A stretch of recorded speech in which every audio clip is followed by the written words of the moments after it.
ಕೊಡಗು ಜಿಲ್ಲೆಯ ಕೊಯನಾಡು ಬಳಿ ಪಯ್ಯಶ್ವಿನಿ ನದಿ ಹರಿಯುತ್ತೆ. ನದಿಯ ಒಂದು ಕಡೆ ರಾಷ್ಟ್ರೀಯ ಹೆದ್ದಾರಿ 275 ಹಾದು ಹೋಗುತ್ತೆ, ಮತ್ತೊಂದು ಕಡೆ ಒಂದು 4 ಕುಟುಂಬಗಳು ಯಾವುದೇ ಮೂಲಭೂತ ಸೌಲಭ್ಯ ಇಲ್ಲದೆ ಬದುಕ್ತಾ ಇರುವಂಥದ್ದು. ಸುಮಾರು 60-70 ವರ್ಷಗಳಿಂದ ಜೀವನ ಸಾಗಿಸ್ತಾ ಇದ್ದಾರೆ. ಈ ಬಗ್ಗೆ ಮಾತಾಡಲಿಕ್ಕೆ ಲಿಂಗಪ್ಪ ಅವರು ನಮ್ಮೊಟ್ಟಿಗಿದ್ದಾರೆ. ಸರ್, ಯಾವ ರೀತಿ ಸಮಸ್ಯೆ ಆಗ್ತಿದೆ, ಎಷ್ಟು ಕುಟುಂಬ ಇದೆ, ಎಷ್ಟು ವರ್ಷದಿಂದ ಇದ್ದೀರಿ ನೀವು, ಅದನ್ನ ಬಗ್ಗೆ ಹೇಳಿ ಸರ್. 80 ವರ್ಷದಿಂದ ಇದ್ದೀವಿ. ಈ ಸಮಸ್ಯೆ ಅಂತ ಹೇಳಿದ್ರೆ ಇದು ಸಾಮಾನು ತಗೊಬರ್ಲಿಕ್ಕೆ ಆಗೋದಿಲ್ಲ, ಸೀಮೆಣ್ಣೆ ಇಲ್ಲ, ಸಿಕ್ಕೋದಿಲ್ಲ, ಮತ್ತು ಕರೆಂಟದು ವ್ಯವಹಾರ ಇಲ್ಲ. ಮಳೆ ಬಂದರೆ ಭಾರಿ ಕಷ್ಟ ಆಯ್ತದೆ ನಮಗೆ. ಈಗ ಸಂಚಾರ ವ್ಯವಸ್ಥೆ ಹೇಗೆ ನಿಮಗೆ ದಾಟ್ಲಿಕ್ಕೆ, ನದಿ ದಾಟ್ಲಿಕ್ಕೆ ಅಂತ? ಸಂಚಾರ ಅಂತ ಹೇಳಿದ್ರೆ ಒಂದು ಸಣ್ಣ ಮಟ್ಟಿಗೆ ಒಂದು ಸಂಕ ಮಾಡಿ ಕೊಟ್ಟರೆ ಸೇತುವೆ ಅದು ನಾವು ಮಾಡಿದ್ದು, ಸುಮಾರು ಕಷ್ಟದಲ್ಲಿ ಮಾಡಿದ್ದೇವೆ. ಅದು ಗ್ಯಾರಂಟಿ ಅಂತ ಇಲ್ಲ, ಕೇಬಲ್ ಹಾಕಿದ್ದು. ಅಂದ್ರೆ ಅದು ನೀವೇ ಮಾಡ್ಕೊಳ್ಳೋದಾ ಹೇಗೆ? ದುಡ್ಡಲ್ಲಿ ಯಾರು ಕೊಡ್ತಾರೆ ಅಂತ ಹೇಳಿ? ಪಂಚಾಯತಿಲಿ ಕೊಡ್ತಾರೆ, ನಾವು ಹಾಕ್ತೀವಿ. ಅಂದ್ರೆ ಪ್ರತಿ ವರ್ಷ ಆ ರೀತಿ ಮಾಡ್ಕೋಬೇಕಾ? ವರ್ಷ ಹಾಕ್ತೀವಿ, ಮಾಡ್ತೀವಿ ನಾವು. ಈ ಕಳೆದ ವರ್ಷ ಕೊಚ್ಚೋಗಿತ್ತು ಸೇತುವೆ, ಆಗ ಏನ್ ಮಾಡಿದ್ರಿ ನೀವು? ಕೊಚ್ಚುವಾಗ ನಾವು ಭಾರಿ ಕಷ್ಟ ಆಗಿದೆ ನನಗೆ. ಆಗ ನನ್ನ ತಾಯಿ ಇದ್ದರು, ಆವಾಗ ಭಾರಿ ಕಷ್ಟ ಅಂತೇಳಿ ಭಾರಿ ಕಷ್ಟ. ಕಾಡು ದಾರಿಯಲ್ಲಿ ಹೋಗ್ಬೇಕು, ಅದು ಆಗೋದಿಲ್ಲ. ಆನೆದು ಇದು ಸಮಸ್ಯೆ ಎಲ್ಲ ಬರ್ತದೆ. ಈಗ ಅಲ್ಲಿ ಒಂದು ಸೇತುವೆ ಆಗ್ಬೇಕಂತ ಹೇಳಿ ನೀವು ಮನವಿಯನ್ನು ಕೊಟ್ಟಿದ್ವು ಪಂಚಾಯತಿಗೆ ಅಥವಾ ಅಧಿಕಾರಿಗಳಿಗೆ? ಎಲ್ಲ ಕೊಟ್ಟಿದ್ದೇವೆ ನಾವು. ಕೊಟ್ಟರು ಮಾಡ್ತೀನಿ ಅಂತ ಹೇಳ್ಬಿಟ್ಟು. ಏನು ಅರಣ್ಯ ಇಲಾಖೆ ಅವ್ರ ಸಮಸ್ಯೆ ಇದೆಯಾ ಅಲ್ಲಿ ಮಾಡ್ಲಿಕ್ಕೆ? ಅದೇನಿಲ್ಲ, ಗೊತ್ತಿಲ್ಲ. ಈಗ ನೀವು ಪ್ರತಿ ವರ್ಷ ಇದೇ ರೀತಿ ಮಾಡ್ಕೊಳ್ತೀರಾ ಹೇಗೆ? ಪ್ರತಿ ವರ್ಷ ಪಂಚಾಯತಿ ದುಡ್ಡು ಕೊಡ್ತಾರಾ? ಕೊಡ್ತಾರೆ, ಮತ್ತೆ ನಮ್ಮ ಕೈಯಿಂದ ಹಾಕಬೇಕು ಬಾಕಿ. ಈ ಸಲ ಅದೇ ಒಂದು 40-50 ಸಾವಿರ ಏನೋ ಆಗಿದೆ, ಅದು ಖರ್ಚಾಗಿದೆ. ಒಟ್ಟಾರೆ ಇವರು ಸುಮಾರು 6-7 ದಶಕದಿಂದ ಇಲ್ಲಿ ವಾಸ ಮಾಡ್ತಿದ್ರು. ಯಾವುದೇ ಸೌಲಭ್ಯವನ್ನು ಇನ್ನೂ ಒದಗಿಸಿಲ್ಲ. ಈ ಸೇತುವೆ ಕಟ್ಟಲಿಕ್ಕೆ ಅರಣ್ಯ ಇಲಾಖೆಯವರು ಅಡಚಣೆ ಅಂತ ಹೇಳುವಂಥ ಮಾಹಿತಿ ಕೂಡ ನಮಗೆ ಸಿಕ್ಕಿದೆ. ಆದ್ದರಿಂದ ಆದಷ್ಟು ಬೇಗ ಒಂದು ಸೇತುವೆ ಮಾಡಿಕೊಡಿ ಹಾಗೂ ವಿದ್ಯುತ್ ವ್ಯವಸ್ಥೆ ಮಾಡಿಕೊಡಿ ಅಂತೇಳಿ ಆಗ್ರಹ ಮಾಡ್ತಾ ಇದ್ದಾರೆ. ಕ್ಯಾಮರಾ ದಿವಾಕರ್ ಜೊತೆ ಅನುಕಾರ್ಯಪ್ಪ, ರಿಪಬ್ಲಿಕ್ ಕನ್ನಡ, ಕೊಡಗು. ಕೊಡಗು ಜಿಲ್ಲೆಯ ಕೊಯನಾಡು ಬಳಿ ಪಯ್ಯಶ್ವಿನಿ ನದಿ ಹರಿಯುತ್ತೆ. ನದಿಯ ಒಂದು ಕಡೆ ರಾಷ್ಟ್ರೀಯ ಹೆದ್ದಾರಿ 275 ಹಾದು ಹೋಗುತ್ತೆ, ಮತ್ತೊಂದು ಕಡೆ ಒಂದು 4 ಕುಟುಂಬಗಳು ಯಾವುದೇ ಮೂಲಭೂತ ಸೌಲಭ್ಯ ಇಲ್ಲದೆ ಬದುಕ್ತಾ ಇರುವಂಥದ್ದು. ಸುಮಾರು 60-70 ವರ್ಷಗಳಿಂದ ಜೀವನ ಸಾಗಿಸ್ತಾ ಇದ್ದಾರೆ. ಈ ಬಗ್ಗೆ ಮಾತಾಡಲಿಕ್ಕೆ ಲಿಂಗಪ್ಪ ಅವರು ನಮ್ಮೊಟ್ಟಿಗಿದ್ದಾರೆ. ಸರ್, ಯಾವ ರೀತಿ ಸಮಸ್ಯೆ ಆಗ್ತಿದೆ, ಎಷ್ಟು ಕುಟುಂಬ ಇದೆ, ಎಷ್ಟು ವರ್ಷದಿಂದ ಇದ್ದೀರಿ ನೀವು, ಅದನ್ನ ಬಗ್ಗೆ ಹೇಳಿ ಸರ್. 80 ವರ್ಷದಿಂದ ಇದ್ದೀವಿ. ಈ ಸಮಸ್ಯೆ ಅಂತ ಹೇಳಿದ್ರೆ ಇದು ಸಾಮಾನು ತಗೊಬರ್ಲಿಕ್ಕೆ ಆಗೋದಿಲ್ಲ, ಸೀಮೆಣ್ಣೆ ಇಲ್ಲ, ಸಿಕ್ಕೋದಿಲ್ಲ, ಮತ್ತು ಕರೆಂಟದು ವ್ಯವಹಾರ ಇಲ್ಲ. ಮಳೆ ಬಂದರೆ ಭಾರಿ ಕಷ್ಟ ಆಯ್ತದೆ ನಮಗೆ. ಈಗ ಸಂಚಾರ ವ್ಯವಸ್ಥೆ ಹೇಗೆ ನಿಮಗೆ ದಾಟ್ಲಿಕ್ಕೆ, ನದಿ ದಾಟ್ಲಿಕ್ಕೆ ಅಂತ? ಸಂಚಾರ ಅಂತ ಹೇಳಿದ್ರೆ ಒಂದು ಸಣ್ಣ ಮಟ್ಟಿಗೆ ಒಂದು ಸಂಕ ಮಾಡಿ ಕೊಟ್ಟರೆ ಸೇತುವೆ ಅದು ನಾವು ಮಾಡಿದ್ದು, ಸುಮಾರು ಕಷ್ಟದಲ್ಲಿ ಮಾಡಿದ್ದೇವೆ. ಅದು ಗ್ಯಾರಂಟಿ ಅಂತ ಇಲ್ಲ, ಕೇಬಲ್ ಹಾಕಿದ್ದು. ಅಂದ್ರೆ ಅದು ನೀವೇ ಮಾಡ್ಕೊಳ್ಳೋದಾ ಹೇಗೆ? ದುಡ್ಡಲ್ಲಿ ಯಾರು ಕೊಡ್ತಾರೆ ಅಂತ ಹೇಳಿ? ಪಂಚಾಯತಿಲಿ ಕೊಡ್ತಾರೆ, ನಾವು ಹಾಕ್ತೀವಿ. ಅಂದ್ರೆ ಪ್ರತಿ ವರ್ಷ ಆ ರೀತಿ ಮಾಡ್ಕೋಬೇಕಾ? ವರ್ಷ ಹಾಕ್ತೀವಿ, ಮಾಡ್ತೀವಿ ನಾವು. ಈ ಕಳೆದ ವರ್ಷ ಕೊಚ್ಚೋಗಿತ್ತು ಸೇತುವೆ, ಆಗ ಏನ್ ಮಾಡಿದ್ರಿ ನೀವು? ಕೊಚ್ಚುವಾಗ ನಾವು ಭಾರಿ ಕಷ್ಟ ಆಗಿದೆ ನನಗೆ. ಆಗ ನನ್ನ ತಾಯಿ ಇದ್ದರು, ಆವಾಗ ಭಾರಿ ಕಷ್ಟ ಅಂತೇಳಿ ಭಾರಿ ಕಷ್ಟ. ಕಾಡು ದಾರಿಯಲ್ಲಿ ಹೋಗ್ಬೇಕು, ಅದು ಆಗೋದಿಲ್ಲ.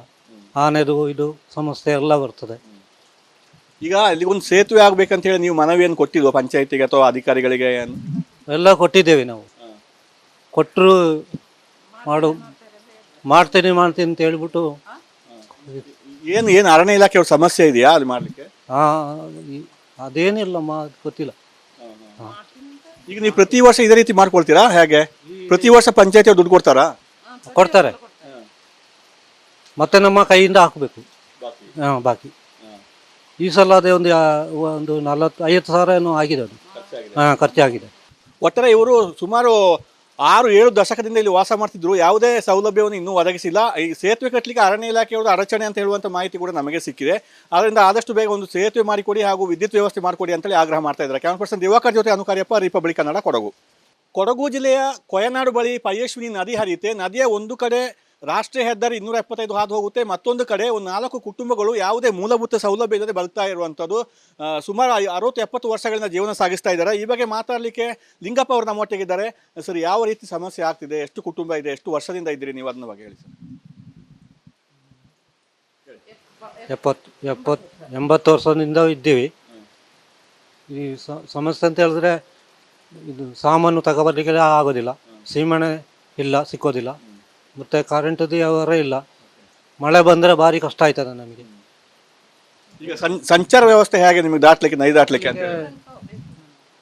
ಸಂಚಾರ ಅಂತ ಹೇಳಿದ್ರೆ ಒಂದು ಸಣ್ಣ ಮಟ್ಟಿಗೆ ಒಂದು ಸಂಕ ಮಾಡಿ ಕೊಟ್ಟರೆ ಹಾಂ, ಸೇತುವೆ ಅದು ನಾವು ಮಾಡಿದ್ದು, ಸುಮಾರು ಕಷ್ಟದಲ್ಲಿ ಮಾಡಿದ್ದೇವೆ.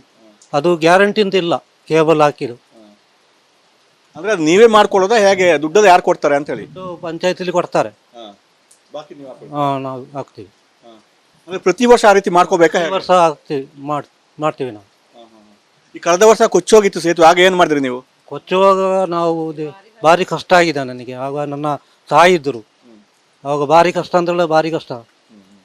ಕಾಡು ದಾರಿಲಿ ಅಲ್ಲಿ ಹೋಗ್ಬೇಕು, ಅದು ಆಗೋದಿಲ್ಲ. ಆನೆದು ಇದು ಸಮಸ್ಯೆ ಎಲ್ಲ ಬರ್ತದೆ. ಈಗ ಅಲ್ಲಿ ಒಂದು ಸೇತುವೆ ಆಗ್ಬೇಕಂತ ಹೇಳಿ ನೀವು ಮನವಿಯನ್ನು ಕೊಟ್ಟಿದ್ವು ಪಂಚಾಯತಿಗೆ ಅಥವಾ ಅಧಿಕಾರಿಗಳಿಗೆ? ಎಲ್ಲ ಕೊಟ್ಟಿದ್ದೇವೆ ನಾವು. ಕೊಟ್ಟರು ಮಾಡ್ತೀನಿ ಅಂತ ಹೇಳ್ಬಿಟ್ಟು. ಏನು ಏನು ಅರಣ್ಯ ಇಲಾಖೆ ಅವ್ರ ಸಮಸ್ಯೆ ಇದೆಯಾ ಅಲ್ಲಿ ಮಾಡ್ಲಿಕ್ಕೆ? ಅದೇನಿಲ್ಲ, ಗೊತ್ತಿಲ್ಲ. ಈಗ ನೀವು ಪ್ರತಿ ವರ್ಷ ಇದೇ ರೀತಿ ಮಾಡ್ಕೊಳ್ತೀರಾ ಹೇಗೆ?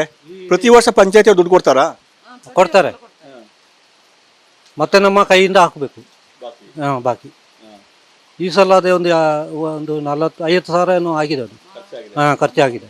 ಒಟ್ಟಾರೆ ಇವರು ಸುಮಾರು 6-7 ದಶಕದಿಂದ ಇಲ್ಲಿ ವಾಸ ಮಾಡ್ತಿದ್ರು. ಯಾವುದೇ ಸೌಲಭ್ಯವನ್ನು ಇನ್ನೂ ಒದಗಿಸಿಲ್ಲ. ಈ ಸೇತುವೆ ಕಟ್ಟಲಿಕ್ಕೆ ಅರಣ್ಯ ಇಲಾಖೆಯವರು ಅಡಚಣೆ ಅಂತ ಹೇಳುವಂಥ ಮಾಹಿತಿ ಕೂಡ ನಮಗೆ ಸಿಕ್ಕಿದೆ. ಆದ್ದರಿಂದ ಆದಷ್ಟು ಬೇಗ ಒಂದು ಸೇತುವೆ ಮಾಡಿಕೊಡಿ ಹಾಗೂ ವಿದ್ಯುತ್ ವ್ಯವಸ್ಥೆ ಮಾಡಿಕೊಡಿ ಅಂತೇಳಿ ಆಗ್ರಹ ಮಾಡ್ತಾ ಇದ್ದಾರೆ. ಕ್ಯಾಮರಾ ಪರ್ಸನ್ ದಿವಾಕರ್ ಜೊತೆ ಅನುಕಾರ್ಯಪ್ಪ, ರಿಪಬ್ಲಿಕ್ ಕನ್ನಡ, ಕೊಡಗು. ಕೊಡಗು ಜಿಲ್ಲೆಯ ಕೊಯನಾಡು ಬಳಿ ಪಯ್ಯಶ್ವಿನಿ ನದಿ ಹರಿಯುತ್ತೆ. ನದಿಯ ಒಂದು ಕಡೆ ರಾಷ್ಟ್ರೀಯ ಹೆದ್ದಾರಿ 275 ಹಾದು ಹೋಗುತ್ತೆ, ಮತ್ತೊಂದು ಕಡೆ ಒಂದು 4 ಕುಟುಂಬಗಳು ಯಾವುದೇ ಮೂಲಭೂತ ಸೌಲಭ್ಯ ಇಲ್ಲದೆ ಬದುಕ್ತಾ ಇರುವಂಥದ್ದು. ಸುಮಾರು 60-70 ವರ್ಷಗಳಿಂದ ಜೀವನ ಸಾಗಿಸ್ತಾ ಇದ್ದಾರೆ. ಈ ಬಗ್ಗೆ ಮಾತಾಡಲಿಕ್ಕೆ ಲಿಂಗಪ್ಪ ಅವರು ನಮ್ಮೊಟ್ಟಿಗಿದ್ದಾರೆ. ಸರ್, ಯಾವ ರೀತಿ ಸಮಸ್ಯೆ ಆಗ್ತಿದೆ? ಎಷ್ಟು ಕುಟುಂಬ ಇದೆ? ಎಷ್ಟು ವರ್ಷದಿಂದ ಇದ್ದೀರಿ ನೀವು? ಅದನ್ನ ಬಗ್ಗೆ ಹೇಳಿ ಸರ್. 80 ವರ್ಷದಿಂದ ಇದ್ದೀವಿ. ಈ ಸಮಸ್ಯೆ ಅಂತ ಹೇಳಿದ್ರೆ ಇದು ಸಾಮಾನು ತಗೊಬರ್ಲಿಕ್ಕೆ ಆಗೋದಿಲ್ಲ, ಸೀಮೆಣ್ಣೆ ಇಲ್ಲ, ಸಿಕ್ಕೋದಿಲ್ಲ, ಮತ್ತು ಕರೆಂಟದು ವ್ಯವಹಾರ ಇಲ್ಲ. ಮಳೆ ಬಂದರೆ ಭಾರಿ ಕಷ್ಟ ಆಯ್ತದೆ ನಮಗೆ. ಈಗ ಸಂಚಾರ ವ್ಯವಸ್ಥೆ ಹೇಗೆ ನಿಮಗೆ ದಾಟ್ಲಿಕ್ಕೆ ನದಿ ದಾಟ್ಲಿಕ್ಕೆ ಅಂತ ಹೇಳಿ? ಸಂಚಾರ ಅಂತ ಹೇಳಿದ್ರೆ ಒಂದು ಸಣ್ಣ ಮಟ್ಟಿಗೆ ಒಂದು ಸಂಕ ಮಾಡಿ ಕೊಟ್ಟರೆ ಹಾಂ, ಸೇತುವೆ ಅದು ನಾವು ಮಾಡಿದ್ದು, ಸುಮಾರು ಕಷ್ಟದಲ್ಲಿ ಮಾಡಿದ್ದೇವೆ. ಅದು ಗ್ಯಾರಂಟಿ ಅಂತ ಇಲ್ಲ, ಕೇಬಲ್ ಹಾಕಿದ್ದು. ಅಂದ್ರೆ ಅದು ನೀವೇ ಮಾಡ್ಕೊಳ್ಳೋದಾ ಹೇಗೆ? ದುಡ್ಡಲ್ಲಿ ಯಾರು ಕೊಡ್ತಾರೆ ಅಂತ ಹೇಳಿ? ಇದು ಪಂಚಾಯತಿಲಿ ಕೊಡ್ತಾರೆ, ಹಾಂ, ನಾವು ಹಾಕ್ತೀವಿ. ಅಂದ್ರೆ ಪ್ರತಿ ವರ್ಷ ಆ ರೀತಿ ಮಾಡ್ಕೋಬೇಕಾ? ಈ ವರ್ಷ ಹಾಕ್ತೀವಿ, ಮಾಡ್ತೀವಿ ನಾವು. ಈ ಕಳೆದ ವರ್ಷ ಕೊಚ್ಚೋಗಿತ್ತು ಸೇತುವೆ, ಆಗ ಏನ್ ಮಾಡಿದ್ರಿ ನೀವು? ಕೊಚ್ಚುವಾಗ ನಾವು ಭಾರಿ ಕಷ್ಟ ಆಗಿದೆ ನನಗೆ. ಆಗ ನನ್ನ ತಾಯಿ ಇದ್ದರು, ಆವಾಗ ಭಾರಿ ಕಷ್ಟ ಅಂದ್ರೆ ಭಾರಿ ಕಷ್ಟ. ಕಾಡು ದಾರಿಲಿ ಅಲ್ಲಿ ಹೋಗ್ಬೇಕು, ಅದು ಆಗೋದಿಲ್ಲ. ಆನೆದು ಇದು ಸಮಸ್ಯೆ ಎಲ್ಲ ಬರ್ತದೆ. ಈಗ ಅಲ್ಲಿ ಒಂದು ಸೇತುವೆ ಆಗ್ಬೇಕಂತ ಹೇಳಿ ನೀವು ಮನವಿಯನ್ನು ಕೊಟ್ಟಿದ್ವು ಪಂಚಾಯತಿಗೆ ಅಥವಾ ಅಧಿಕಾರಿಗಳಿಗೆ? ಎಲ್ಲ ಕೊಟ್ಟಿದ್ದೇವೆ ನಾವು. ಕೊಟ್ಟರು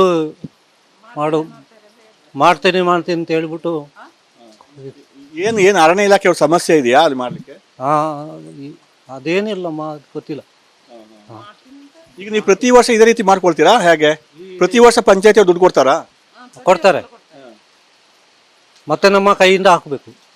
ಹಾಂ, ಬಾಕಿ ಈ ಸಲ ಅದೇ ಒಂದು 40-50 ಸಾವಿರ ಏನೋ ಆಗಿದೆ, ಅದು ಹಾಂ, ಖರ್ಚಾಗಿದೆ. ಒಟ್ಟಾರೆ ಇವರು ಸುಮಾರು 6-7 ದಶಕದಿಂದ ಇಲ್ಲಿ ವಾಸ ಮಾಡ್ತಿದ್ರು. ಯಾವುದೇ ಸೌಲಭ್ಯವನ್ನು ಇನ್ನೂ ಒದಗಿಸಿಲ್ಲ. ಈ ಸೇತುವೆ ಕಟ್ಟಲಿಕ್ಕೆ ಅರಣ್ಯ ಇಲಾಖೆಯವರು ಅಡಚಣೆ ಅಂತ ಹೇಳುವಂಥ ಮಾಹಿತಿ ಕೂಡ ನಮಗೆ ಸಿಕ್ಕಿದೆ. ಆದ್ದರಿಂದ ಆದಷ್ಟು ಬೇಗ ಒಂದು ಸೇತುವೆ ಮಾಡಿಕೊಡಿ ಹಾಗೂ ವಿದ್ಯುತ್ ವ್ಯವಸ್ಥೆ ಮಾಡಿಕೊಡಿ ಅಂತೇಳಿ ಆಗ್ರಹ ಮಾಡ್ತಾ ಇದ್ದಾರೆ. ಕ್ಯಾಮರಾ ಪರ್ಸನ್ ದಿವಾಕರ್ ಜೊತೆ ಅನುಕಾರ್ಯಪ್ಪ, ರಿಪಬ್ಲಿಕ್ ಕನ್ನಡ, ಕೊಡಗು.